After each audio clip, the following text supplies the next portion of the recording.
Hello, everyone.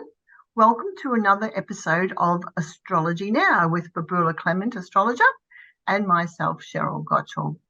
And we're back here this time to talk about the full moon in Leo lunar cycle and a whole lot of other things, of course, which is what we like to talk about, isn't it, Babula? It sure is. Yeah. We don't know where we'll go in this conversation. No, but I thought because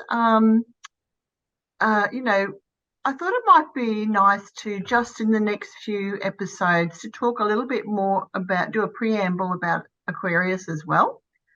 But because there's a lot of Aquarian energy approaching, so, and give people pointers. But you know what I forgot? I forgot to ask you about what are the important dot points for this cycle?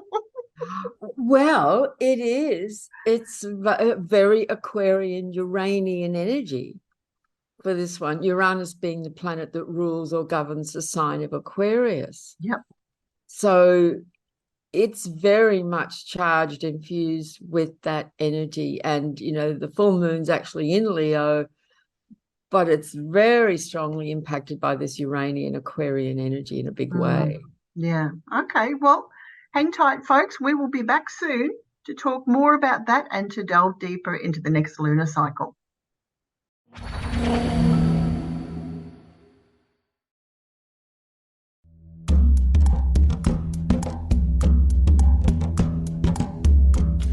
So changes in the air for sure. And I was going through the next couple of weeks, and there are a lot of things going on. Maybe not hugely drastic, some of them, but there are some big things going on.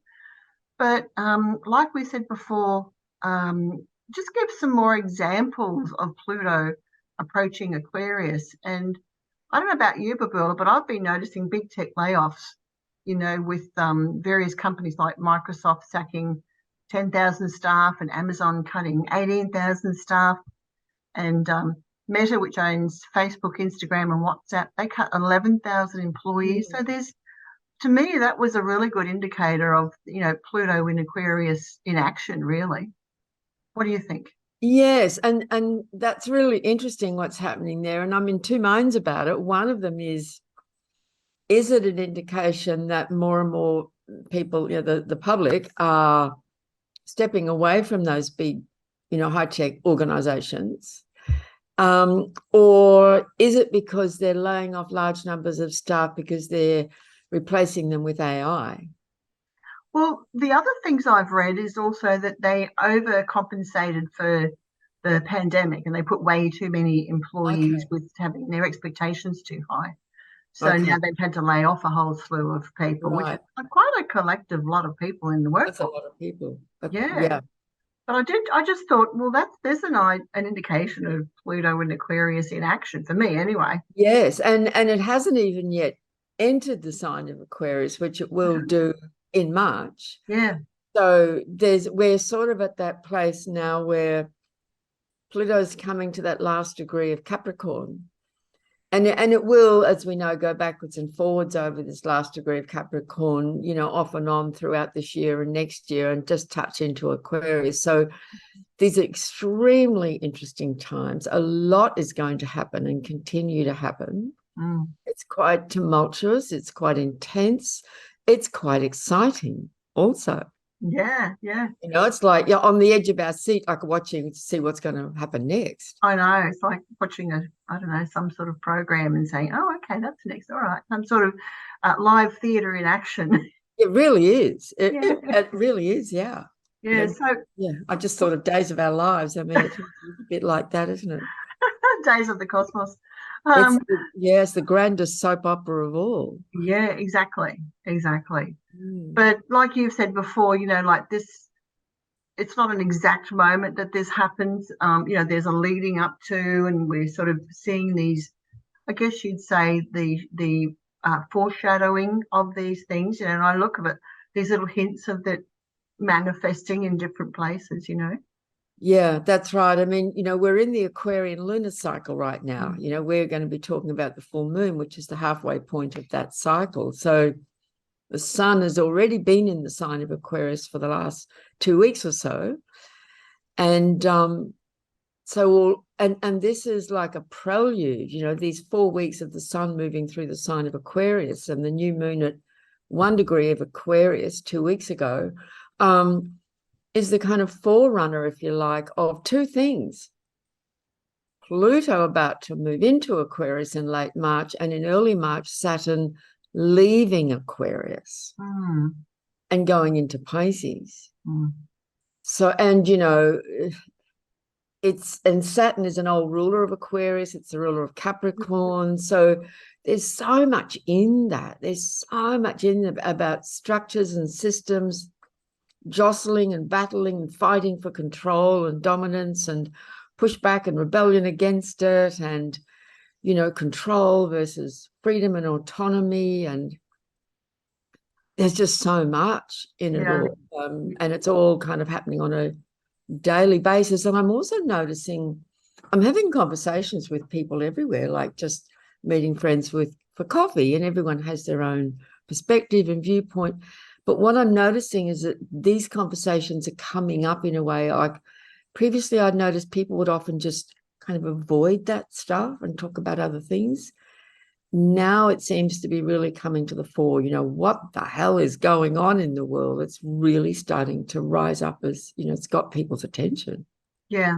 And like you said before too, you raised the issue of AI. I think that's artificial intelligence is making rather big news. And that's very Aquarian too, with its ability to now write news articles and clips, writing letters, documenting histories. And I really feel the rise of the machines, don't you? A bit like the Terminator. And I find it very creepy. But just the other day, I got a message from a phone app that I use. My family use. My son lives overseas, and we use it to communicate together as a family group, and it's great. But I got a message from that app, offering one of those AI art programs that have become all the rage. They're actually stealing people's art to make AI portraits out of people. I mean, I'm just staying away from that stuff, not because I disapprove of technology in art, but I don't actually like the dark undercurrents that are going on with that. It's not good. So, but it's like, it's not just you have to go and find it. They're offering it here. They're almost pushing it at us. Yes. And so I'm just very, very wary and cautious around all that stuff. I know some people love it, but no. Yeah. And you've just used a phrase, you said dark undercurrents. Yes. And I think that's really appropriate for Pluto in Aquarius, or as we approach it, because Pluto is about the depths and the darkness, the shadows, and all those types of things. And the current is all about Aquarius, isn't it? Well, it is. I mean, look at the symbol. Yes. The wavy lines of, electrical current, energetic currents. Yep. Yeah, it really, vibration, energy, that's what it is, which of course includes all forms of technology. So I'm not anti-technology, but I am wary of the dark use of it and potentially very dangerous dark use of it. Yeah. Hooking us all up to the machine, as you said. Yeah. No, thanks. I'm not having it. Yeah. I don't want it. I don't know anybody who does, but anyway. Well, there are people who don't mind having implants in their hands and implants in their brains. Because some people are so thrilled by astrology, by technology, ready to, jump on board the next exciting thing because it is so exciting. Yeah. So, where are we going to start? Because we're recording a couple of days before the full moon. So what's happening right now? Is there anything? Okay, so on the lead up, so the full moon will be on the morning of the 6th of February. That's in the east coast of Australia.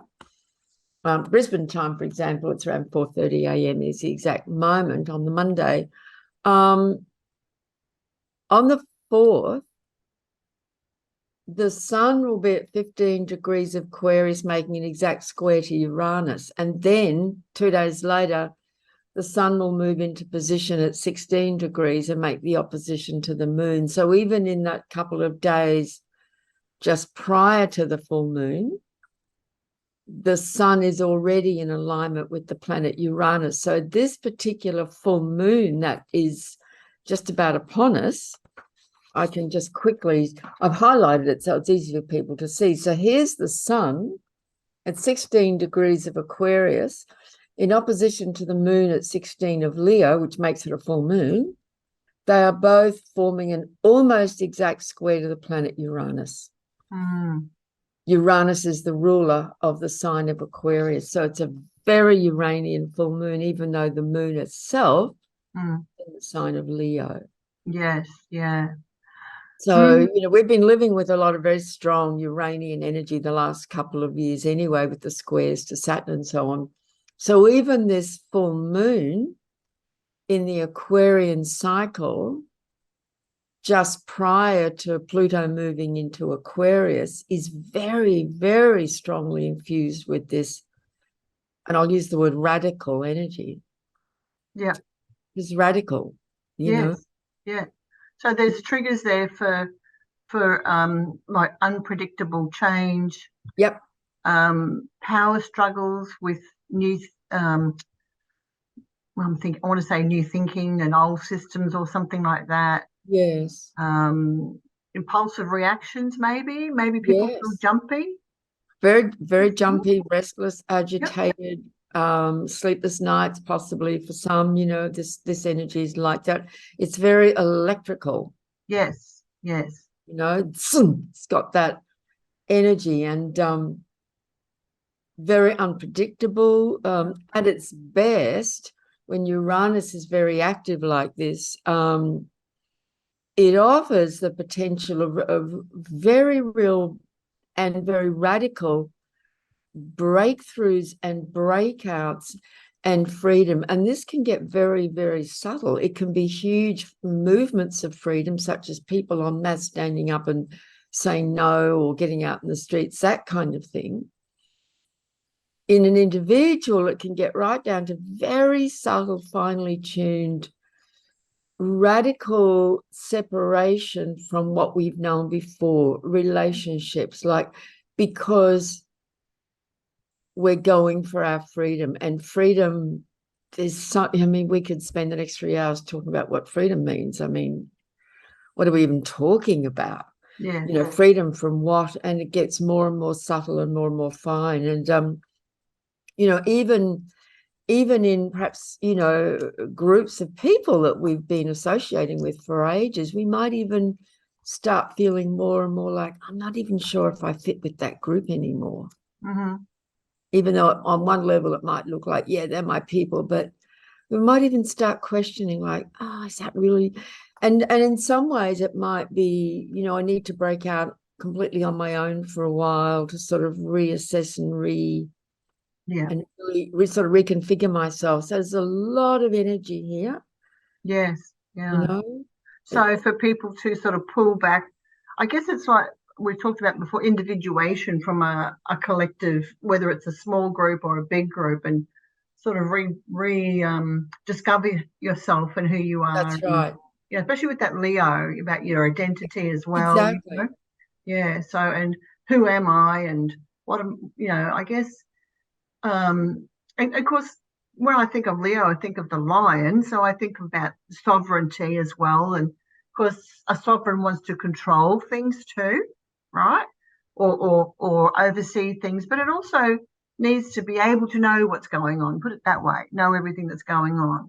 Yes. So it knows when to intervene or to steer the group in a different direction. So, but it's also about the personal identity too.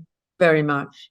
Mm. Yeah. So I think, there's sovereign as someone who rules over, but there's also that individual sense of self-sovereignty, personal sovereignty, in that nobody rules over me. Yes. And not in an aggressive way. It's just, no, it's more like in Leo at its best, at its most evolved, I'm talking about here, because in every sign, of course, there's always layers and levels of evolutionary, development, so on. So at its very best, expression. Leo is about, I know who I am. I'm sovereign unto myself.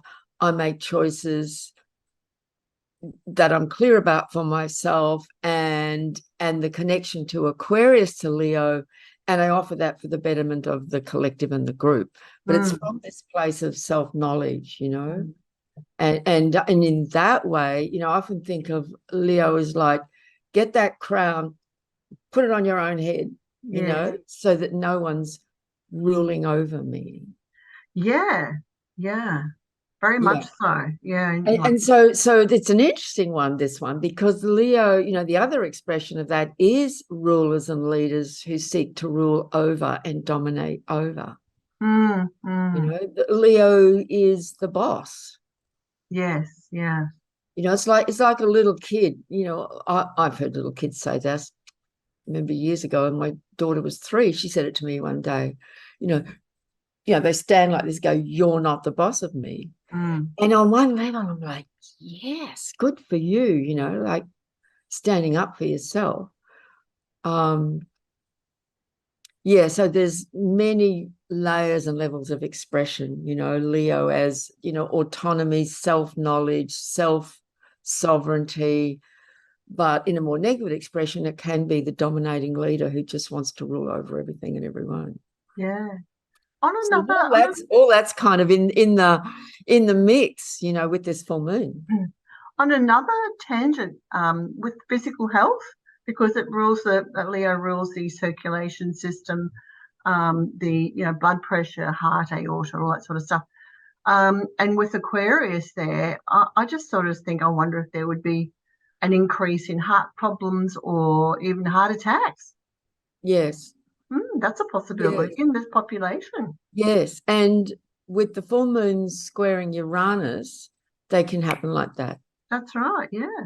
Just like that, you know, and it's in that moment suddenly everything's changed. You know, it can happen very, very, very quickly and out of the blue, unexpectedly, that kind of thing, for sure. The heart is very you know, vulnerable in the sign of Leo. And, you know, we speak of lion-hearted.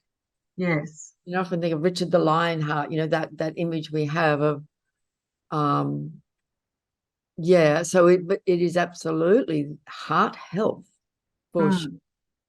And I've met some Leos, particularly Leo men, who often have a very big chest, and they'll tend to stand upright and kind of lead with the chest. They're not kind of collapsed in, and you know that it's and when we take, just as I even do that and take that posture, there's a sense of, right, I'm here, you know, Yes. presence. I am. I am. Yes.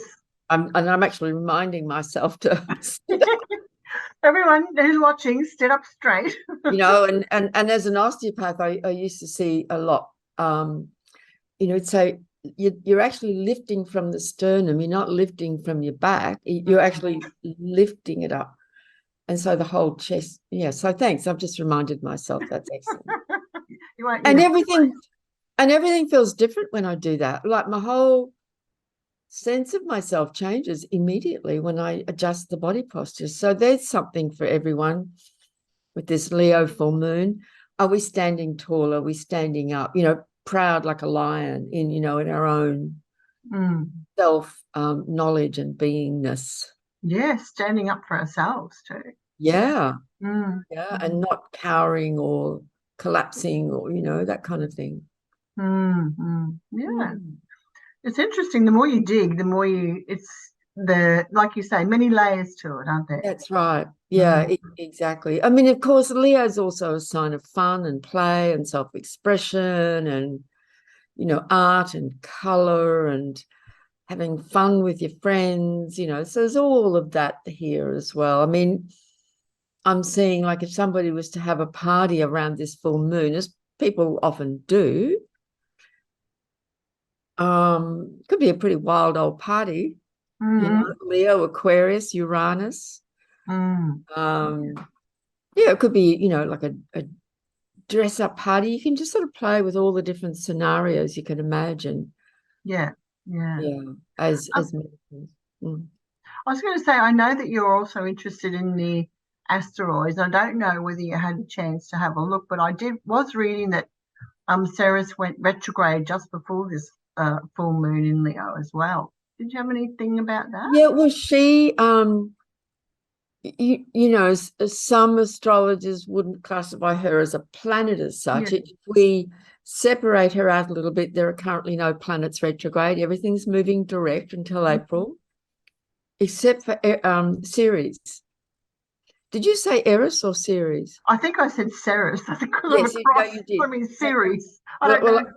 well, I call her Ceres. You could call her Ceres, I suppose. But it suddenly I heard Eris, and I thought I've got the wrong one. So Ceres is retrograde, and she is the largest of the asteroids. And back in 2005, I think it was, she was promoted to the position of minor planet because she's the largest of all the asteroids, and the first discovered, and quite significant. So she is actually in retrograde motion, and Ceres has got a lot to do with food production and agriculture and fertility. Also very much mother-daughter relationships and dynamics. People who have strong Ceres activity in their birth chart will often have some strong stories around, mother-daughter dynamics and relationships. Yeah. So she's going to be retrograde for quite a few months, but all the other planets as such are all in forward motion. Yeah, but it does. I think it was you I was listening to, or somebody else. I can't remember now. But even though planets have come out of retrograde motion, it takes some of them bit of time, to get going again. So it doesn't mean that the effects of that aren't completely gone, does it? It just means that they've turned and going in a different direction. Well, yes, going in a different direction. that's right, going in forward Yeah. direction. So when a planet appears to change direction, there's always a period when it slows right down from our perspective on Earth. As if we look at it in the sky, that's what we see. It's not actually doing this. Yeah. And so it appears to slow right down, and the slower moving outer planets will take longer to do this. So they're moving very, very slowly. And even when they turn direct again, like Mercury, who's moving really quickly, he turns direct again. You kind of got to give him a good few days or a week before he's back up to full speed. With slower moving planets like Uranus, who, towards the end of January turned direct, it can take him longer to sort of get back up to speed. But pretty much there is a change of energy, as they're all kind of moving. So, and it will feel like, whoa, we're on the move. Yes. Oh, yeah. Yeah, and I've noticed it myself and other people I know. They've sort of had a slow January, but February it's really starting to. This forward movement has just kicked in. That's right. That's right. So lots happening, and things are moving, and things are moving quickly. Yeah. Because Jupiter is in Aries, until May. So that's also adding to that strong sense of forward momentum. Yes. Yeah. And Mars is direct after a long 10 weeks retrograde. So yeah, definite change of energy. Yeah, so that square from Uranus to this full moon can really kick in as a feeling of wanting to break out, break away, crack things open, because it is an energy that represents radical consciousness and radical change of consciousness and breakthroughs. For some people, it could be so much overwhelm, it might feel like having a breakdown. Yes. There may be, for some people, it's just like that's the last straw. It's like overloading a circuit and the point goes. Exactly. And that's where I've said this before. I think we said it last time. It's really important to actually literally ground and earth ourselves. That's a big energy. Yes. Uranus mythologically is sky god, lightning, cosmic, powerful cosmic mind energy, and high voltage. So yeah, it really helps if we can be grounded and just kind of be very conscious about how we're moving. Like I dropped my favorite coffee pot yesterday. I was heartbroken, and it just Oh, smashed on the floor.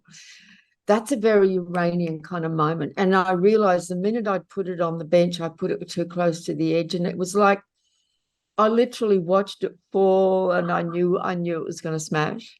Couldn't yes, stop it. yes. That's a very Uranian kind of moment. Mm. Mm. So now I have to go and get another one. You know what? Right. Uh, Yeah. One thing though, talking about asteroids, I did have a little peek, and there is an asteroid conjunct Uranus on this full moon, okay. and it's the asteroid called Utopia. I know. And I love that because Aquarius, in many ways, is our vision of utopia. Like so many of us came into this world realizing very quickly that something's really terribly wrong on planet Earth, and carrying with us a sense and a vision of how it could be. Like that's been with me since I was really young. Like Yes. this could be so different. We could be living on this planet in a completely different way.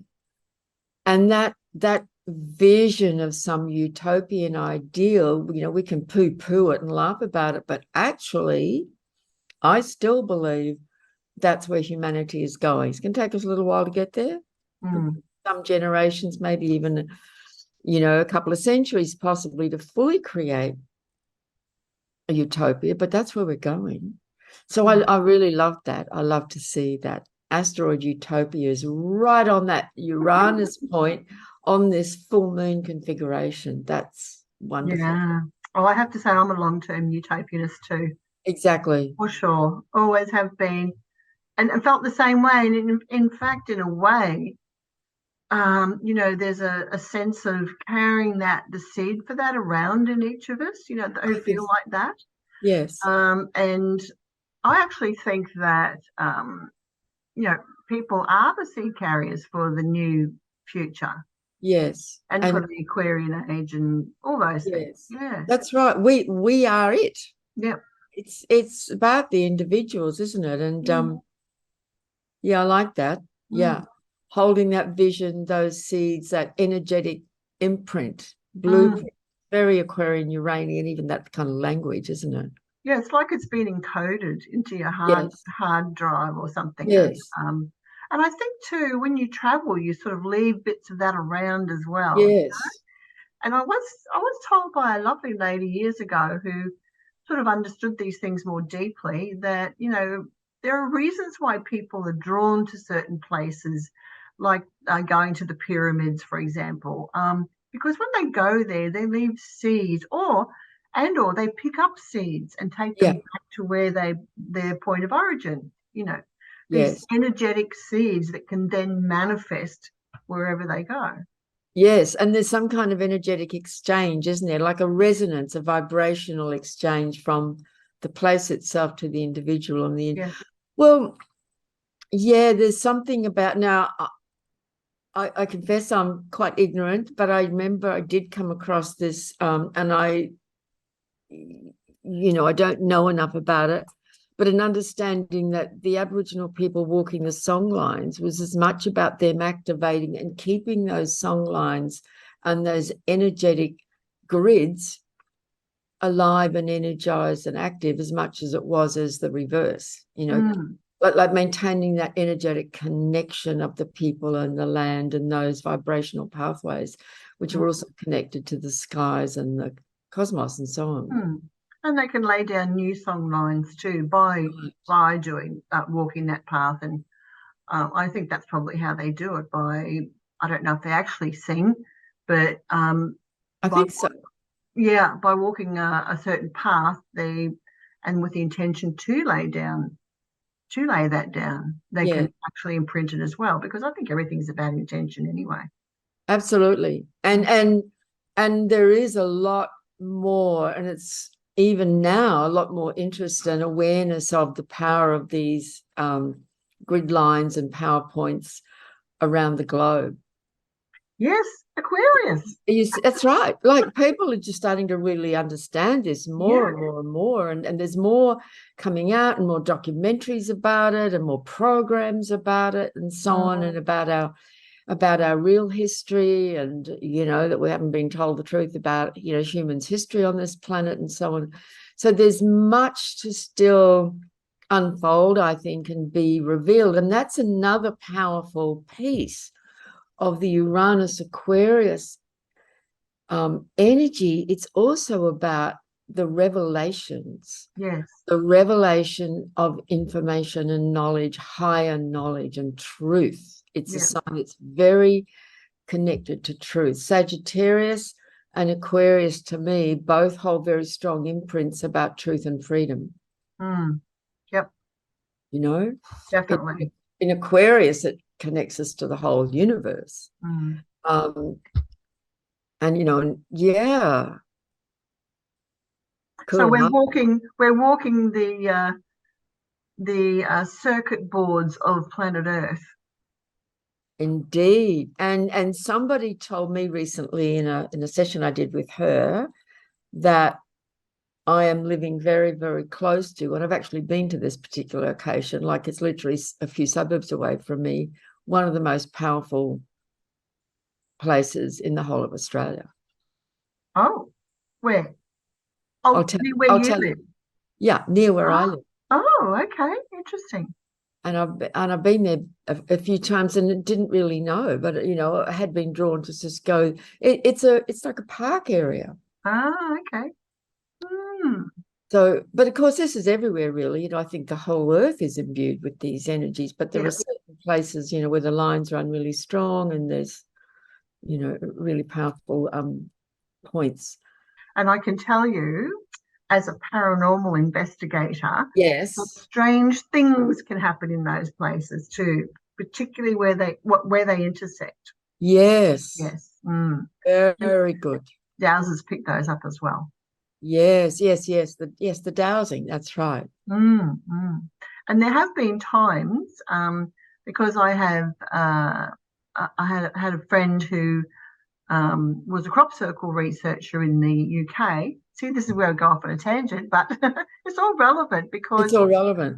This is to do with dowsing, where she was with a long-time dowser there, and they found, and I think it was 1987, the lines that they were dowsing became very wide. They expanded. Wow. And remember 1987, I think it was the year where they were talking about the indigo children, the crystal children, they all came to the planet, etc. Yeah. There was some sort of energetic shift in the Earth's energy lines, and they just became very, very wide. Wow. For a while, not permanently, but for a while. Right. And it was around that time that there was, you know, just a lot more awareness about all of that. And I remember the crop circles started to really show up in the late 70s, you know, and in through the 80s. So that was about the same period of time. Very interesting. So stay tuned, everybody. There's a lot more to come. Pluto's going to be in the sign of Aquarius from the end of 2024 all the way through to 2044 for 20 years. So we're going to get a glimpse this year and a bit of a bigger glimpse next year, and then it'll be fully out of Capricorn, having finished its mighty job in this very powerful sign. Yes. Wow, there's just so much to talk about. I know. We'll be still here in 5 years, Cheryl. We will. I think we will. And by the way, viewers, while I think of it, I forgot to remind you in the beginning, please, if you're enjoying this episode, please do click the like button, and if you want to subscribe, and if you feel so inclined, share with your friends as well too. That really helps us. So, and we'd love to hear your comments. Yeah, we do. Yeah. Great. So, okay. So that's all kind of around this full moon. And we know that full moon energy is always very heightened, and a lot can happen around a full moon, but this one is particularly charged. I guess that's a good word for it. It's really charged with very kind of high energy. So it might feel a bit unstable. You know, some people might feel a bit unhinged. Again, grounding. If we start to feel like that, out on the earth, you know, like literally go hug a tree. You know, just anything that helps us to be grounded, or go and soak in a bath. Now, on the 11th of February, Mercury, which is currently moving through Capricorn, because it came out of its retrograde phase in Capricorn a few weeks ago, so it's still making its way through Cap, will join up with Pluto on the morning of the 11th. By the evening, Mercury will finally leave the sign of Capricorn. When these fast-moving planets like Mercury or Venus or Mars go retrograde, they stay in one sign for a lot longer than they normally would. Yeah. So he's been in Capricorn for quite a while, whereas normally he'd sort of whiz through a sign in about 3 weeks. So he's going to be coming out of Capricorn, but before he does, like any fast-moving planet now going through Capricorn, has to meet with Pluto first before it leaves. The gatekeeper. That's right. It's like, okay, we've got to have a meeting in the underworld first. Yeah. So, you know, I wonder how Mercury feels about that, because Mercury is light and breezy and wants to get on, and Pluto says Pluto is deep and shadowy. You know, it's like, Well, you know, it's really interesting because I know you are aware of this, because Mercury has a lot of different roles, and one of them is the psychopomp, right? Because, you know, he was the swift-footed god with wings on his feet and the helmet of invisibility with little wings on it. And he's always depicted as a very slender youth who can zip around and can travel to all the different realms, you know, the gods, the earth, the humans, the people, and also go down into the underworld, which is a kind of a forbidden zone. Yeah. Well, yeah, for the living. For the living. Yes. But down he goes. So he's the messenger. And as a psychopomp, you know, his role in that area was to guide the soul of the dead to where they need to go. Yes. And I often think of Mercury, you know, as the messenger. He's literally always picking up messages and passing them on. So we could imagine that he's down in the underworld with Pluto, having a bit of a chat, right, with Lord Pluto, and there may be an exchange or information. Perhaps, you know, Mercury's taking a message down to Pluto in Hades, or Pluto's giving him a message to take back up to the upper world, which he will certainly do when the very evening of the same day quickly moves out of Capricorn and goes into Aquarius. Yeah, that's interesting, Isn't that? So you can just have this kind of idea as an image, as a metaphor, can also be literal. Yeah. Of Hermes, the messenger, bringing back a message from the depths of the underworld. May not be a pretty message, it may be a confronting message, but a message from the underworld to the upper world as it enters the sign of Aquarius. So Mercury, of course, loves being in Aquarius. It's quite a powerful placement for it. Anybody with Mercury here, usually it's a very strong, intelligent, active, curious mind, interested in all kinds of different weird and wonderful and fabulous things like astrology, etc., etc. So, you know, that can be then a 3-week period where our minds can be extremely switched on, you know, to big ideas and big possibilities.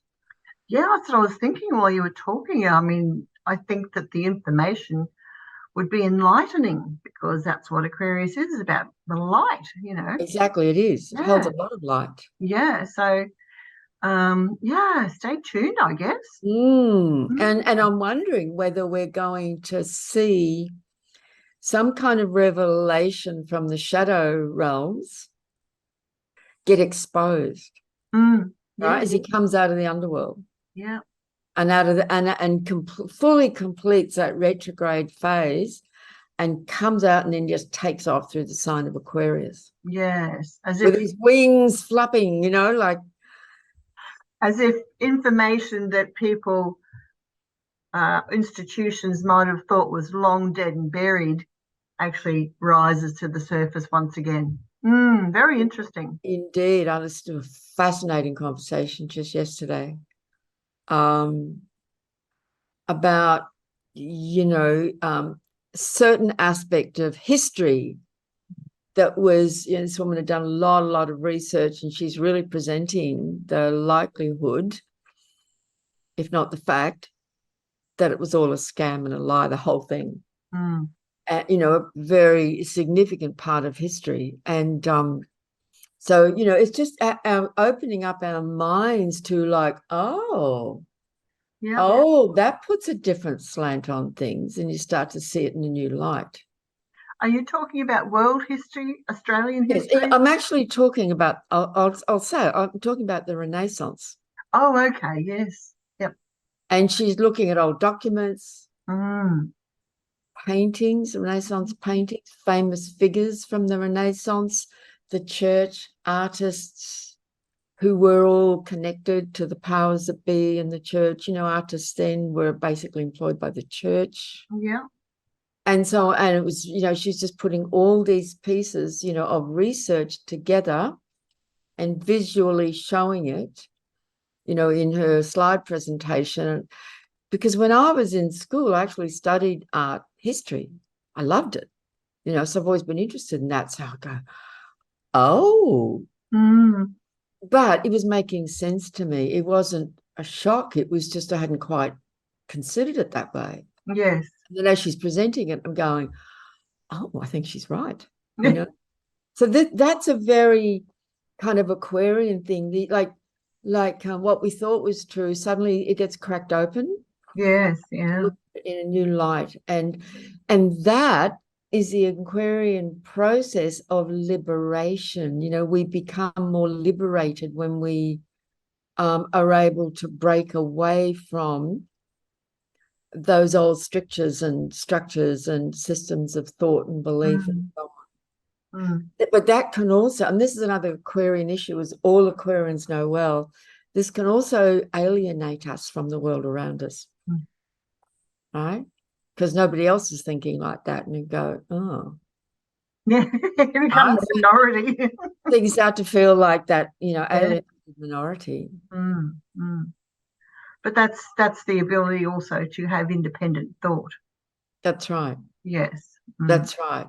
And to literally be open-minded enough to, reconsider and look at different possibilities. So these are all, like we're talking about this so much. It's so interesting that we're even talking about it like this, but we're in that prelude to a massive shift of consciousness on planet Earth. Yeah, yeah. And that's why I think, it's important to talk about it for a while, because it just helps people understand more, about what's coming, and just to be able to see indicators of it. Yeah. To know that this isn't a load of garbage. There's actually demonstrations of this manifesting in the world. That's right. That's right. And I think we've just seen the tip of the iceberg.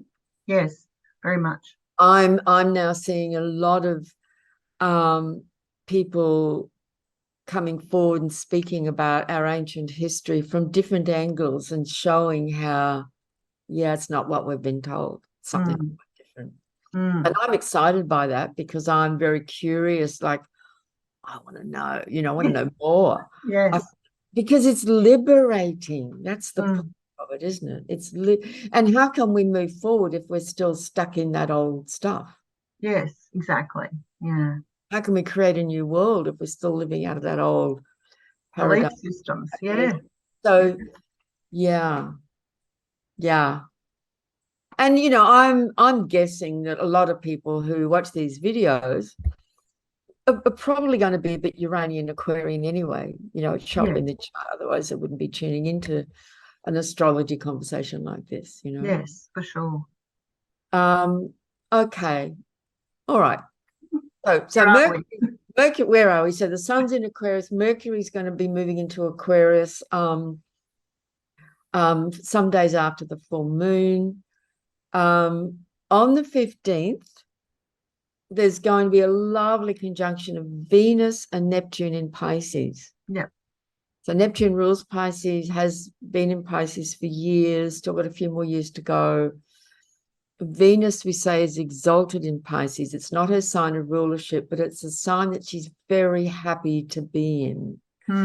Venus is the heart, the feminine. Pisces is very much about, like, it's a wonderful expression, I think, Venus in Pisces, of beauty, of like a transcendent kind of beauty, and conjunct Neptune. Like, that would be a day that would be wonderful, you know, if you paint, to just paint or listen to music or do something really beautiful, to step outside of the kind of humdrum, hardworking pressure. Yeah. Because when there's energy like that around, if we're trying to just be very functional and productive, we're kind of going against the energy, and we can end up in a bit of a mess or exhausted or wiped out. Go with it if that's possible. I know we all have schedules and commitments and things, just to sort of allow a bit of space for that Venus Neptune energy. It's very romantic. Actually, it's the day after Valentine's Day. Yes. For those of you who like to do Valentine's Day, there's this Venus Neptune conjunction. Very, very romantic. Yeah. I was just thinking while you started to talk about that, that there could even, with that Venus conjunct Neptune in Pisces, it could also drift and dream about a fantasy world where Absolutely. someone that you've been admiring from afar, you could actually have a relationship with them or something. So there's a bit of Yes. unreal fantasy going on there as well, too. Absolutely. And when it's an unreal fantasy in love and relationship at some point, which is very Venus, Pisces, Neptune, at some point, then there will be the heartbreaking disappointment and disillusionment. It goes with the same territory, because Yeah. sooner or later reality, right? Yeah, it So comes down. it can be very rose-colored glasses. Yeah, but if we're using it in a very kind of creative way, or a beautiful way, or we're just needing to have a day off to go and sit on the beach, or just to rest or listen to beautiful music, like, then we can enter states of very elevated, beautiful realms, you know. Yeah, positive escapism, for sure. Absolutely. Yeah. Or you might be just really exhausted and you just want to spend the day lying on the couch watching movies. Go Yeah. for it. Yeah. Yeah. I think I remember when I was in Hawaii and with a friend, and we were sitting on the beach at Waikiki, and we were looking out at the ocean because it's all volcanic and the ocean was turquoise. Oh, Ah, she's got a moon in Aquarius, my friend, and I've got Aquarius ascendant. So we were going, yes. oh, soul food, you know.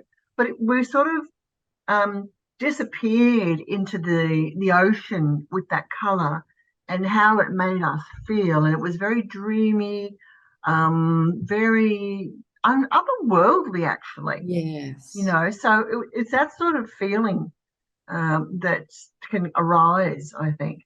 Yes, it's very, as you say that, it's like it's very soulful. It's a part of us that often doesn't get a look in this busy, high-pressured life. You know, that soulful, heart-centered, romantic, Soft, spiritual soft soul. too. Yeah. Yeah, it makes you want to go in the sea and swim with the dolphins, kind of thing. Yeah, and sit around the fire and sing Kumbaya and, Yeah, it's and sort of get lost in your head and in the music and that. Oh yeah. yeah, beautiful. Just watch a tendency to fall madly in love with someone, because it could be a complete illusion, and you'll be Yeah, heartbroken afterwards, you know. that's right. Absolutely. Yeah. But if you're with your beloved, lovely time to celebrate Yeah. Valentine's, if that's your thing, you know. Mm. Um, yeah, I wouldn't call it a particularly productive day. No. But 2 days later, there will be a very productive day, because the sun will make a conjunction with Saturn. Yep. Right. So that's sort of like, okay, back to business kind of energy. Absolutely. Reality check. That's right. Mind you, Venus will still be close to Neptune. Yes. but that Sun-Saturn conjunction will come in 27 degrees of Aquarius. So that's a good opportunity, good time for, focus, really focusing the mind, getting productive, making important decisions, or Shouldering your responsibilities too, that's right, Mm, making commitments, that kind yeah. of thing. Yes. So, Stepping up. yeah, that's right. And that's a prelude too, because that Sun-Saturn conjunction's at 27 degrees and 44 minutes for Aquarius. 2 days later, the Sun will come out of Aquarius, ending the Aquarian phase. It's going to move into Pisces. Oh, we're back in the ocean again. We're back in the ocean again, back with the dolphins. Yes. So we move into the Pisces time of year, Mm, and it's the last sign of the zodiac. It's that step beyond the Aquarian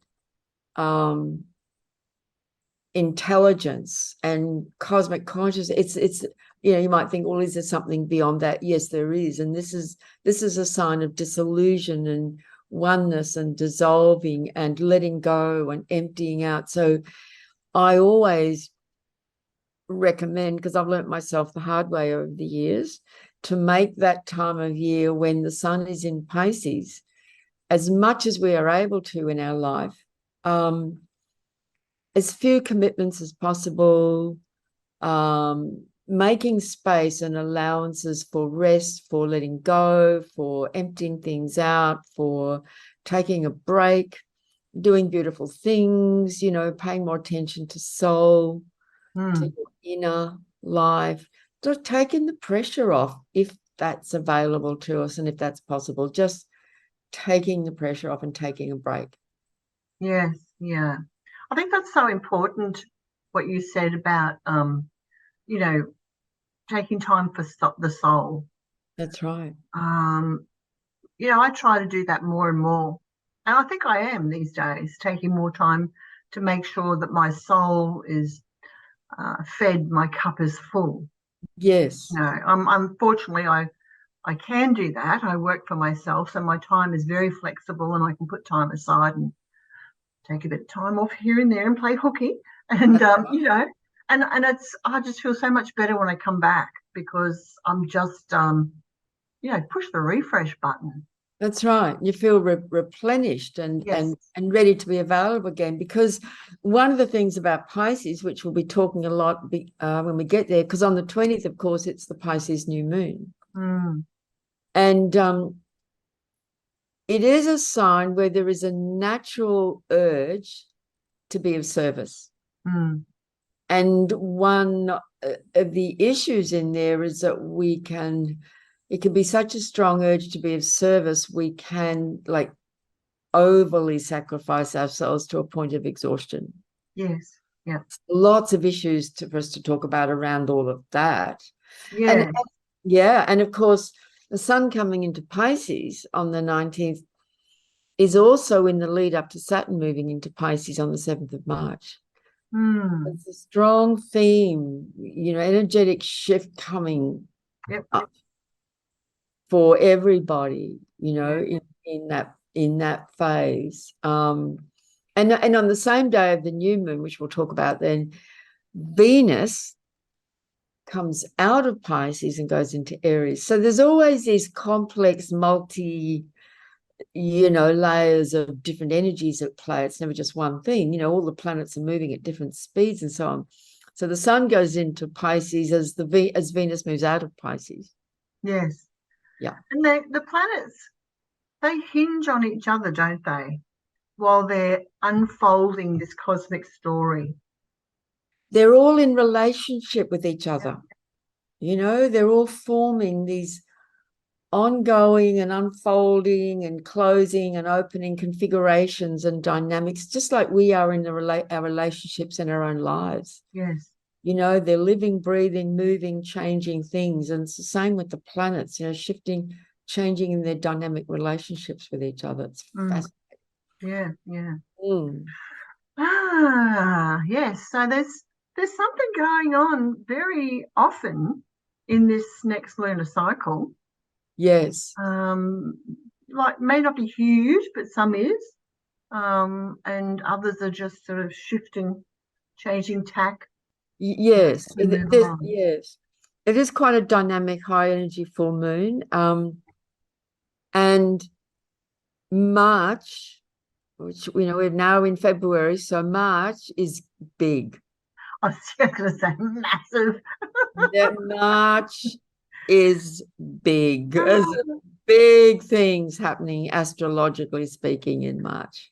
We might have to do some extra episodes in March to fit it all in. Yeah, there's a lot to say.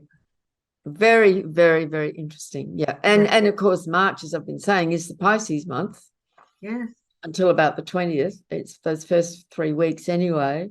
Yeah. And on top of that, there's all these big shifts going on through the month. So it's going to be very, very interesting. It's a real change of energy. Mm. Mm. Yeah. Well, I just can't wait. Stay tuned. Yeah. So What else can we do? Show up each day and, keep breathing. Yeah, stay as present as possible. I feel like I'm at some sort of a sports match and I'm just watching things happen, Yeah. maybe baseball, first base, second base, third base, Yeah.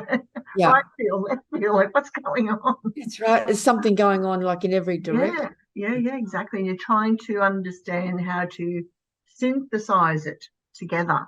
Yes. Yeah. And also sift it too, isn't it? Like what's important to me right now and what's not. Let that go. Okay, I need to put my attention over there. And that's sort of changing on a daily basis. Yeah, it is. Well, everyone, thank you Babula, thank you for coming along and sharing all My that pleasure. information. Yep. And viewers, if you enjoyed this episode, please remember to like it, and if you want to, subscribe and share it with your friends. And we will be back next lunar cycle to talk about all that Piscean energy. Yes, we will. Oh, I'm just going to swim into that now. Right. Okay, so stay safe, everyone, and we will see you again soon. Bye, everyone. Bye.